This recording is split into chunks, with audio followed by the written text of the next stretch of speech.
고의로 사실을 속여 사람을 착오에 빠지게 하는 범죄 행위 사기, 그리고 이런 행위를 저지르는 사기꾼, 전세계 어디에도 존재하는 범죄자인데요. 오늘 소개해드릴 사람들은 그냥 사기꾼 정도가 아니라 사기계의 전설로 꼽히는 최악의 사기꾼들입니다. 대한민국 사기꾼의 전설 단군 건국 이래 최악의 사기꾼 탑3에 대해 알아볼까 합니다. 그럼 영상 시작할게요. 순위엔 제 주관이 담겨있는 점 숙지 부탁드립니다. 3위 김찬경, 미래저축은행의 전 회장이자 저축은행을 사금고화해 부실 대출을 하고 수천억 원을 횡령한 사기꾼 김찬경. 이 정도만 봐도 정말 말도 안 된다는 생각이 들지만 그의 인생을 들어보면 더 기가 막히고 코가 막힙니다. 킁킁. 충청남도 아산시에서 자랐던 그는 중학교 졸업 후 서울로 올라와 공장에 다니던 어찌 보면 평범한 삶을 살았던 사람이었습니다. 하지만 사기꾼으로서 그의 이야기는 1978년 군복무 때부터 그 진가가 발휘되죠. 군인으로서 국방의 의무를 다하고 있던 김찬경은 우연히 서울대 법대생과 마주하게 됩니다. 당시 중졸학력이었던 김찬경이었지만 이 서울대 법대생에게 나도 검정고시로 서울대 법대에 합격한 뒤 바로 입대했다 라는 거짓말을 시전했고, 이렇게 서울대와의 연이 시작되죠. 김찬경은 제대한 뒤 철면피를 가득 두른 채 서울대 법대 복학생 모임에 참석하기 시작하였고 슬슬 서울대생에 빙의하기 시작합니다. 서울대학교로 가서 직접 수업을 듣기도 법학과 복학생 모임인 법우회에 가입해 모임의 대표까지 맡을 정도였죠. 당연히 MT나 미팅도 나갔으며 소개를 받기까지 하죠. 그렇게 큰 병원을 맡고 있는 이사장의 딸이자 이화여대에 재학 중인 학생을 소개받게 되었고 결혼에 성공하게 됩니다. 서울대생이라고 했던 게 얼마나 감쪽 같았냐면 법대 학장이었던 교수가 이 결혼식에 주례까지 봐주게 됩니다. 순탄한 듯 보였던 그의 사기꾼의 삶은 1983년 졸업앨범을 제작하면서 실체가 탄로나게 됩니다. 당시 김찬경은 졸업앨범에 들어가는 주소를 안 적어냈고 학과 사무실이 이를 대신 기재해주려다가 학적부 명부에 김찬경의 이름을 찾아볼 수 없다는 것을 발견하게 되었고 이 모든 것이 결국 사기였다는 것으로 밝혀졌죠. 하지만 이미 김찬경의 아내는 임신 7개월인 상태였고 이혼도 하지 못했다고 합니다. 결국 재력가였던 처가는 울며 겨자 먹기식으로 김찬경에게 돈을 빌려주었고 사업 여러 개를 진행해봤지만 실패, 마지막이라는 생각으로 채석장 사업을 벌였는데 이때 큰 돈을 벌게 됩니다. 당시까지만 하더라도 서울 테헤란로 일대에 빌딩을 사서 수백억 자산가가 되었다고 하죠. 하지만 IMF가 찾아오면서 부동산 시세가 크게 하락하자 그의 사업 전반이 망했고 이때 김찬경은 금융업에 눈을 돌려 IMF로 망한 상호 신용금고, 현재 미래저축은행이라고 불리는 은행을 헐값에 사들이게 됩니다. 당시 시대상 경제 위기로 대출이 많은 시기였기에 이 금융권이었던 미래저축은행은 많은 고객군을 보유하게 되죠. 업계 10위권의 은행이라고 불릴 정도였으니까요. 하지만 태생의 사기꾼이었던 그에게 은행이라는 존재는 먹이와도 같았습니다. 자신이 소유한 미래저축은행으로부터 제3자를 내세우며 1,500억 원의 불법 대출을 진행하였고 이 자금을 토대로 골프장 사업을 벌였다고 합니다. 하지만 이 행위는 결국 발각되어 예금주들에게 고소를 당하게 되죠. 그 이후 미래저축은행은 구설수에 오르락내리락 하다가 부실 경영으로 영업정지가 되었고 김찬경은 중국으로 밀항을 시도하게 됩니다. 하지만 화성시 서신면 궁평항에서 해양경찰에게 체포되어 감옥에 수감되었다고 합니다. 거액의 회사 돈을 횡령하고 약 8천억 원의 불법 대출을 주도했다고 하는데 시작부터 끝까지 너무 충격적인 사람 같습니다. 2위 주수도, 대한민국에서 다단계하면 손꼽히는 역대 최악의 사기꾼 주수도. 적발 당시까지만 하더라도 한국에서 가장 큰 금액을 사기친 희대의 사기꾼입니다. 금액이 조 단위가 넘어가죠. 경남 울산 조계섬에서 태어난 그는 공부를 잘하는 편이었으나 가난한 집안 배경을 가지고 있어 중학교에 진학 후 서울로 상경하게 됩니다. 당시 학원가에서 잔일을 하며 독학했다고 하며 검정고시에 합격한 뒤 미국의 컬럼비아 퍼시픽 대학에서 영문학을 전공했다고 하죠. 는 본인 피셜이라 거짓일 확률이 매우 높습니다.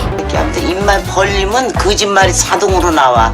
에이구. 아무튼 주장한 배경을 토대로 학력 위조를 감행, 재력가 집안의 자녀들에게 고액의 비용을 받으며 과외를 하게 됩니다. 이때 그는 꽤 많은 돈을 벌어들였고 이 자금을 토대로 서초학원이라는 자신의 학원을 설립하게 됩니다. 또한 과목별 일타 강사들을 모으는 데 성공하여 그의 학원 사업은 탄탄대로로 나가고 있었죠. 고위급 인사들과도 연주를 갖게 된 그는 마음속에 출세욕이 가득했고 학원을 담보로 세울 만큼 정계 진출이 간절했습니다. 하지만 이를 무리하게 진행해 파산 직전에 다다르게 되죠. 당연히 정계 진출도 하지 못했고요. 그 이후 건설회사를 인수하려고 했지만 일이 잘 풀리지 않아 경제 상황은 극악에 다다르게 됩니다. 그 뒤 1996년 일영 인터내셔널이라는 컴퓨터를 다단계로 판매하는 회사를 설립하기도 했지만 그에 맞춰 IMF가 찾아와 실적이 좋지 않았고 더불어 다단계 사기 혐의로서 구속을 당한 뒤 회사는 쫄딱 망해버리게 됩니다. 그 뒤 등장한 회사가 바로 역대 최악의 다단계 회사인 제이유, 그 모태가 되는 주코라는 회사를 설립하게 됩니다. 주코에선 소비생활 마케팅, 소비가 즉 판매라는 슬로건을 내건 다단계로 물건을 사서 소비 소비만 하더라도 등급에 따라 소비한 물건 가격에 최대 250%의 수당이 포인트로 적립된다는 말도 안 되는 조건을 내세웠고 이 사기가 먹히게 됩니다. 그렇게 회원수 5만 명, 매출액 4,500억 원이라는 엄청난 기록을 세우죠. 그 뒤 사명을 제2로 변경, 백화점, 슈퍼마켓, 영화 제작까지 사업을 전폭 늘려 2002년부터 2005년간 매출액 1조 2,340억 원에 이르게 됩니다.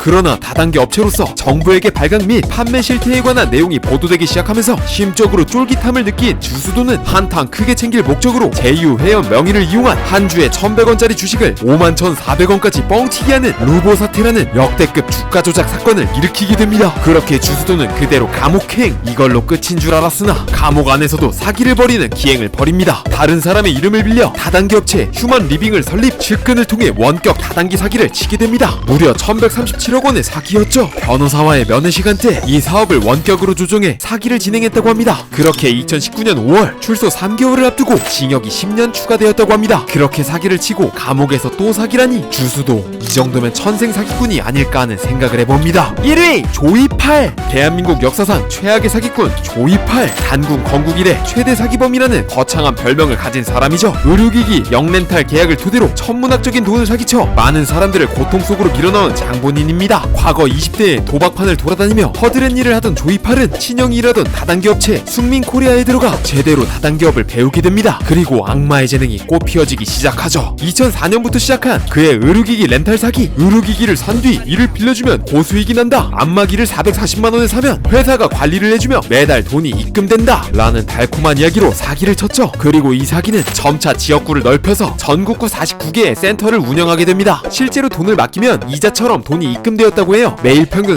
35,000원씩 무려 4년 동안 말이죠. 물론 실제로 회사의 수익은 나지 않았으며 뒷사람에게 받은 돈의 일부를 떼서 앞사람에게 지급되는 식으로 운영이 되었습니다. 아까 소개드린 주수도도 이런 식으로 자금 운용을 했죠. 여기서 가장 소름 돋는 점은 조이팔은 수익금 지급이 중단되는 시점부터 피해자들이 문제가 있음을 알 때까지의 기간을 치밀하게 계산하여 도주 계획까지 짜놓았다는 점입니다. 그리고 D-Day가 되기 3개월 전 지금 계약하지 않고 이후에 계약하면 수익률이 크게 낮아진다는 프로모션을 전국적으로 배포하기 시작했습니다. 거기다 유명 인사들도 대거 마케팅에 투입해 많은 사람들의 신뢰를 끌어모았죠. 피해자들은 기존의 금액보다 더 큰 돈을 맡기기 시작. 이렇게 천문학적인 금액이 모였습니다. 결전의 날인 2008년 10월 조이팔은 회사 전산망을 파괴한 뒤 도주하게 됩니다. 그리고 12월 9일 태안군 마건포항에서 중국으로 밀항한 것을 마지막으로 행적이 묘연해졌죠. 이 사기로 밝혀진 금액만 대구, 부산에서만 1조 원, 수도권과 충청 지역에서 1조 2천억 원에 달하였다고 하며 경찰 추산 피해자의 수는 총 7만여 명, 총 피해액은 4조에서 5조에 달했을 것으로 추정하고 있습니다. 그리고 4년 뒤 조이팔이 사망했다는 소식이 영상과 함께 전해지게 되었는데 너무나도 수상한 점이 많았습니다. 관 덮개가 투명해 시신 얼굴이 보인다는 점, 장례식을 촬영한다는 점, 증거로 제출된 사망 진단서에 도장이 안 찍혀있다는 점 등 의혹을 증폭시킬 요소들이 엄청나게 남았죠. 거기다 장례식 이후에도 조이팔을 봤다는 제보가 나오기도 했고요. 그렇게 죽음 역시 사기일 것이라는 추측이 난무한 상황입니다. 대한민국 역사상 최악의 사기꾼 조이팔, 만약 지금 살아있다면 자신의 죽음까지 사기친 역대 최악의 빌런임에는 틀림없어 보입니다. 오늘은 여기까지.